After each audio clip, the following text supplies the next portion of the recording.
Welcome, Blackford Bruin fans, to this week's Blackford Bruins Report. As always, with head coach Aaron Daniels, joined this week by his right-hand man, assistant coach Garrett Krieg, who for the last couple of years has made sure that I always have my Blackford Bruin stats after the game. But I believe it's his first time on the podcast. Also joining us was senior Jacob Dillon. I got all three of their thoughts on how the Bruins have been playing, particularly in the last week. Thursday's regular season finale and senior night at Blackford against the Burris Owls. The sectional draw and first round opponent Alexandria, and more. Before I get to Aaron, Garrett, and Jacob, and my brief summary of the last week, I want to tell you about my daily podcast, Greg and his friends talk sports. It's really pretty cool. Every day, about 10 to 20 minutes, I tell everybody, but honestly, it always ends up being 30 to 40 minutes. I just can't help myself. I love talking about sports. My friends and I talk about what Central Indiana sports fans are talking about. Pacers, Fever, Colts, IU, Purdue, IndyCar starts this weekend, plus national sports, and of course, high school sports centering around the CIC. Please join me every day on the Central Indiana Sports Report for Greg and his friends talk sports. We're on Amazon, Apple, I should have these memorized by now, Spotify, SoundCloud, YouTube, and the one I can never think of is Audible. Check us out. After a pair of really impressive performances over the weekend, the Blackford Bruins stand at 16-6. Of course, they started the season 13-0, so they are 3-6 in their last 9 games, but all the losses were against good team, including Saturday night at Fort Wayne Snyder. We'll start with Friday. The Bruins just blitzed Northwestern, a really good 15-win team coming in, 77-51. It was 12-0 before people had time to get their popcorn and find their seats. And as good teams do, Northwestern made their runs every time Blackford had their answer. They were in control the entire time, both on the floor and on the scoreboard. Saturday night was a loss at Fort Wayne Snyder, but if you can ever call a loss a good loss, this is a good one. To go an afternoon game on a Saturday, the night after playing on Friday against a good 4A Snyder team that shared the SAC championship with Southside and Fort Wayne Carroll. Thursday in Hartford City is senior night for 5 Blackford seniors: Javion McFall, Reggie Duran, Mason McFeely, Mason Kitterman, and my upcoming guest, Jacob Dillon. It should be Blackford's 17th win of the season, which will be the program's most since going 25-5 and winning sectional and regional championships in 2021. Then looking ahead to the sectional, the draw was on Sunday night, and it is a tough draw for the Bruins. They will start off the sectional first game at Eastbrook on Tuesday night next week against 13-8 Alexandria. Blackford won 57-49 at Alexandria in December, but it's been a long time since then, and Alexandria is playing awfully well. They've won 5 in a row, including a 66-47 win over a Frankton team that had won 9 in a row on Friday night. They also beat Burris 67-35 during that streak. Please stay tuned for Blackford head coach Aaron Daniels, assistant coach Garrett Krieg, and senior Jacob Dillon. Also, please check out the IU report that we released on Tuesday and the Purdue report coming out on Wednesday.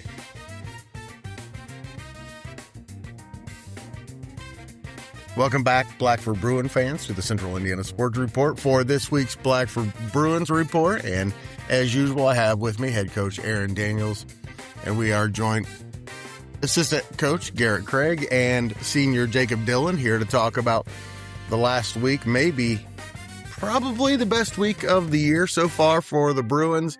And we're going to talk about the week that's coming up and, of course, the sectional. Coach, before we get to that, please introduce me first to Coach Krieg and let the listeners know what he brings to the program. And Jacob, if you watch, it's obvious what he brings, but besides what we see, what he brings as well. Well, Coach Krieg has been with me since day one here at Blackford. And really, we go back a lot longer than that. We both played together at Jay County, and then we were both on staff with Coach Teagle at Jay County. So when we came in together almost as a team, and it was a guy from day one that knew exactly the verbiage. He knew exactly the drills. He knew everything that we were going to try to implement and do. So when you have an extra set of eyes, you got 4 eyeballs on everything, just made things 100 times easier. And then Coach Krieg's in the building. He's our eyes and ears on ground. I tell people all the time, there's a lot of people here at Blackford that think Coach Krieg's the head coach, and there's nothing wrong with that to me. He does a fantastic job. We wouldn't be in the position we are without him, and he's kind of been here since day one. He's been a head coach. I had not been a head coach when I took this job, and he had. So to have somebody that knew what was going on and knew all those things, just vital to our program. Plus, he's my first line of communication with you as well. So. Well, he's first line of communication with about everybody. He's fantastic for that. And then Jacob Dillon, what an asset to our team. I mean, you hear the name Maury Leggett all the time. You hear about Mason Kitterman. Jacob Dillon's kind of the heart and soul of everything we do. He leads us in rebounding. As his motor goes, a lot of times we go. And I don't know how many people have said that, he's kind of the key to a lot of ball games in our eyes and different things. And so he's a relentless competitor. He's a leader. He's one of the captains on this team. We're just glad to have him. I know I've said this before. My only regret is that we only got him for 2 years. With all the seniors, that's the only problem that we have is wish we had more time with them because they're all great competitors and great players.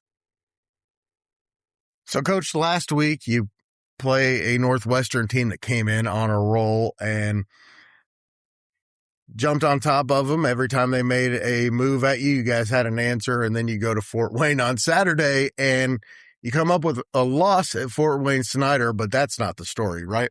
Yeah, I'll tell you. Eli Petro, everybody knows that we got this guy that comes in, but I'll tell you what it did was it kept us fresh. The depth, we had not had depth all year. We finally had some depth on Friday. We got Maury out of the game in the second quarter, which hasn't happened all year. Mason Kitterman got some blows, just some things that we hadn't done. And when you do that, it seems like shots fall. And I think shots fall when you're fresh. We have fresh legs, all those kinds of things. Friday night, we played a perfect ball game. I mean, we had an answer for every single thing Northwestern did. We took what they gave us, just a phenomenal game. And then you follow it up Saturday. You go on the road to a 4A powerhouse right before sectional. I had texts from people saying, why in the world are you playing them? That's a crazy, what a bad game before sectional. And then we go in there and we have the ball with the lead with about 1:30 left in the game. And we played a fantastic ball game. I don't have the stats in front of me, but I think we had less than 10 turnovers.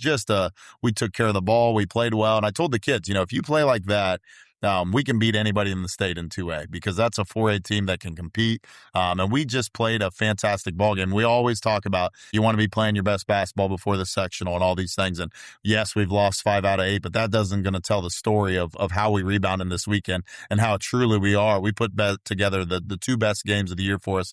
We've got one more in Burris on Thursday, but we want to continue to move forward and put our best basketball together here going into tournament.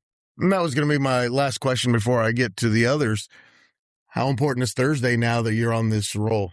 Well, it's vital because we draw Alex. You want him on a Tuesday night. You don't want to give him, you want to have fresh legs, all those kinds of things. And there's no doubt that Alex is on our mind. I mean, that's a big game for us. But you can't overlook Muncie Burris, especially a sectional opponent that, they're going to be on the other side of the bracket. But, it kind of lets the rest of the sectional know where you're at and different things right before the tournament. So we have got to make sure that we focus and lock in and have a really good walkthrough on Wednesday to prepare for them Thursday. And then Thursday, we've got to come out. And then, it's our last home game of the year. We don't host the sectional this year, so it's truly the seniors' last game on this floor, even if you go win a state title. So we want to send them off in the right way, and we want to make sure that we do things right and take care of business on Thursday. Eastbrook's a nice place, but it's a shame that the sectionals aren't here. It's such a nice place, man. One of the top gyms in Indiana, and I'm not just saying that. Love coming here every time. I want to ask you a question, Jacob, before I get to Coach Krieg. When you saw Alexandria was the draw on Tuesday, what was your first thought? Probably that we're getting ready for a competition. Last time we played them, it's kind of a tight game at the end. They ended up pulling through and winning, but just kind of a rival CIC opponent. So just a competition they'll bring.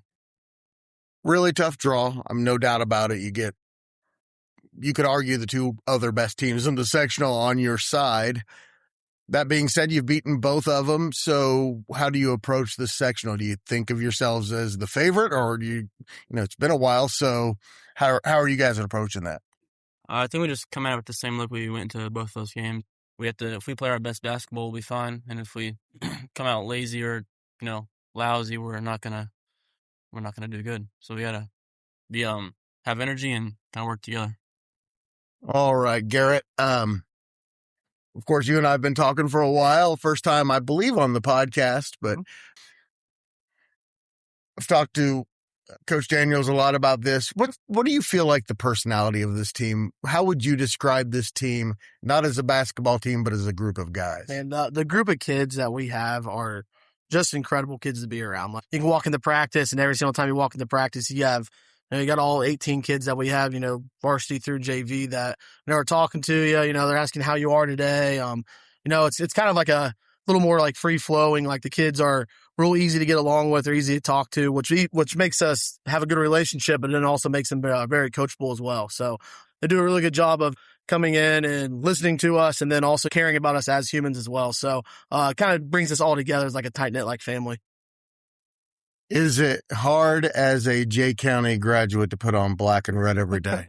This is I was at Southwestern Shelbyville, and I was at South Adams, and then here. So I've kind of bounced around a little bit here, but you had to have, the first thing you heard was Blackford. You had to have thought anywhere else. Right? Yeah, I get it. Yeah, it's right across, cross county rivals and stuff. But you know what? I love being here. I love the kids that we have. I love being part of Coach Daniels' staff. Obviously I teach here and stuff. The administration we have here is incredible. So Blackford is a pretty incredible place to be, and I'm really fortunate to be here.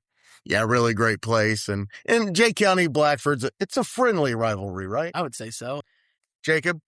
I guess so. I guess it depends on who you ask on things, but we used to have that cross-county, games where middle schools and high schools would play, so hopefully we can bring that back sometime to get that rivalry back up and going again.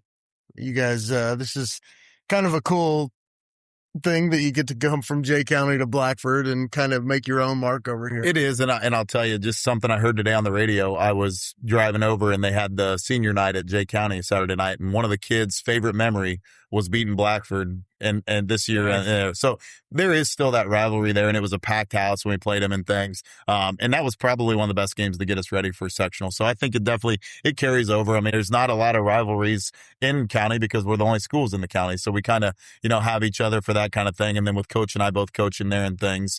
And then now obviously Elijah Petro moves over here, just a lot of different things because we're the two closest schools to each other really. So it's been a good rivalry, and there's still good relationships there both ways. So it's exciting.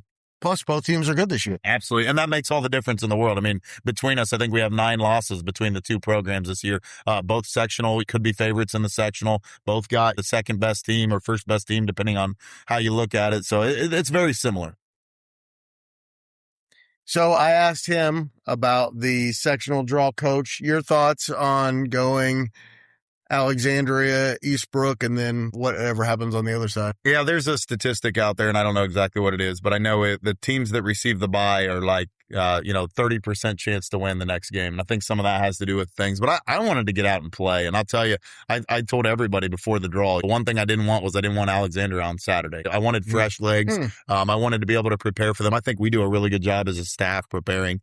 So for us to have them on Tuesday with fresh legs and be able to prepare, then you just got to take it one day at a time. After that, it kind of becomes, then you prepare for the next game if you're fortunate enough to get through. So I didn't really care who we drew because we know in our practice, in our locker room, we know that if we are able to put our best game together, that we can beat anybody in our sectional. Now, that's not to say we've shown plenty of times that, boy, when we don't put it together, that we can be beat. But we just have to take it one day at a time, one practice at a time. But we do enjoy the preparation that we're able to get now with knowing who you play and having 5 more practices between now and then to get ready for them. You go Alexandria, Eastbrook, Wapahana, you're going to have to play 3 good games. Yeah, you're going to have to play 3 good games. And it seems like if you're going to make a deep tournament run, that's what you need. You're going to have to power through 3 good games. You don't want Wapahana got a great draw. They play the winner of 2 teams with losing records that both are very capable. But, I want to be challenged. Like, I want to see what our team's made of. And if you're going to make that deep tournament run, you got to be challenged. You got to have that kind of adversity in the sectional in order to prepare for the regional, prepare for the semi-state. And we're going to have that. I mean, arguably we have, to go through the 3 best teams in the sectional outside of us. And that's, if you want to prove yourself as a sectional champion, that's what we get a chance to do. Jacob, what would it mean to you as a senior, having grown up and seen it in your childhood but not done it yet as you've been in high school? What would it mean to you to be a sectional champion? I think it would mean a lot to us seniors and the whole team. Growing up together, we watched Luke Brown play and everything, but we want to make our own story and win something for ourselves as a group. The last question I want to ask you: you had a coach change over a couple of years ago. What have these guys been like to play for? That's been amazing. It's a really good environment, and obviously with winning, we've improved with that. But just the energy, and they come here every day, they want it for us, and they give us everything to be capable to win.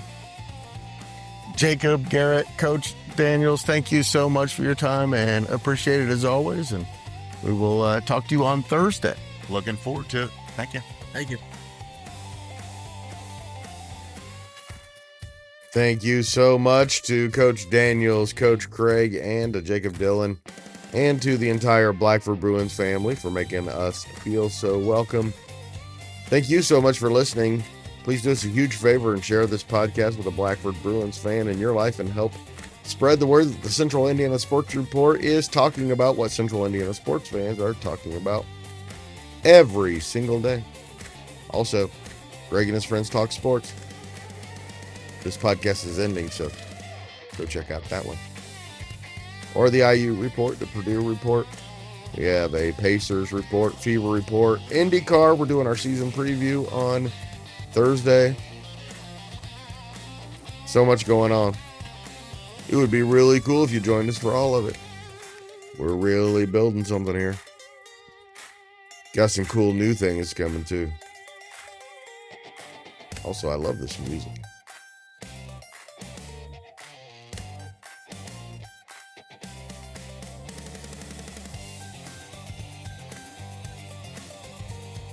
The Central Indiana Sports Report is brought by TG Media. And I love Susie.